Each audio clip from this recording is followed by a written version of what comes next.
Welcome to Conversations Live. For more than a decade, we've brought you the best in books, entertainment, celebrity interviews, and current events. When the movers and shakers of the world have something to say to you, they say it to us first. Now celebrating 17 years of broadcasting success, here's your host, Cyrus Webb. And welcome back, everyone, to Conversations Live. I'm your host, Cyrus Webb. Glad you all could join us once again, both our radio audience here in Mississippi and our online audience tuning in. Thanks to our friends at iHeartRadio and Amazon Music Podcast. Glad you all could join us as well. Well, this is one of our for-your health segments that we try to do each week to be able to keep you guys informed. A lot of times when we talk about heart health and heart disease, you might just think we're talking about a problem that deals with old people. Well, in fact, research shows that heart attacks are on the rise in younger individuals as well, especially younger women. Now, why is that the case, and what can we do to make sure that we are staying heart healthy no matter who we are? Well, we have the perfect guest to talk to us about that. We're excited to welcome Dr. Suzanne-Steinbaum to our program, as well as yesenia-berbiar. We're going to talk to them not only about the work that they've been able to see, but also how Go Red for Women is helping to keep you all informed and giving you the tools that you need. Thanks to the two of you for being on with us. Really appreciate it. Thanks for having us. Hey, glad to do it. So, Dr. Steinbaum, I want to start with you, if you don't mind. Why are heart attacks on the rise right now in younger women? We're seeing this startling statistic that women less than 55 have an increased risk of cardiovascular disease, and the reason this is happening is because of this insane juggling act that's going on. They're taking care of their families, careers, so many different things, and because of this, they are not putting their health first. Yeah, what a great thing. And, Cindy, I'm going to talk to you about that. I had a chance to watch your amazing story on the Go Red for Women YouTube channel. Dr. Steinbaum, I want to ask you, though, when it comes to heart disease, what are some of the top risk factors? Because you're right. I mean, it does seem as though when we typically talk about this topic, we normally think about older adults. But what are some of the top risk factors that we should be on the lookout for? I think this point is so important because this is not an older person's disease at all. It is due to these risk factors, and because these women are not putting their health on the top of their priority list, they're getting things like high blood pressure and high cholesterol and diabetes. They're smoking and stress and sedentary lifestyle and bad diets and, of course, family history.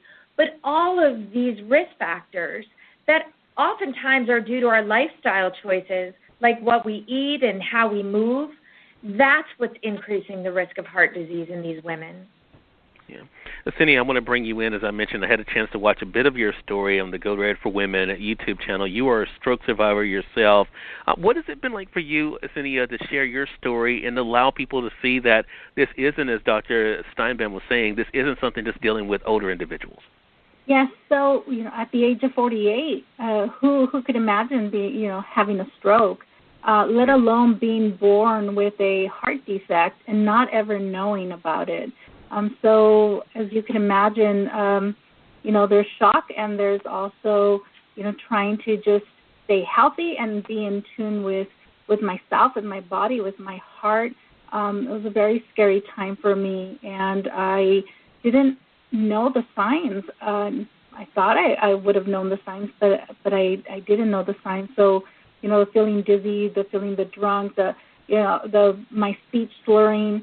So it was my husband that asked me to call 911, and I didn't. I really thought it was going to pass. And so by the time I got to the hospital, I couldn't speak. I couldn't raise my eyebrows. I couldn't smile. I couldn't move my left side of my body. So you could imagine I was pretty frightened. And now here you are sharing your story. How are you managing your heart disease today, Yesenia? Oh, my gosh. Well, my heart's been repaired. So it's been 9 months since the hole in my heart has been repaired. And I living life to the fullest, obviously watching my stress, eating very well, much more in tune with my body and my heart.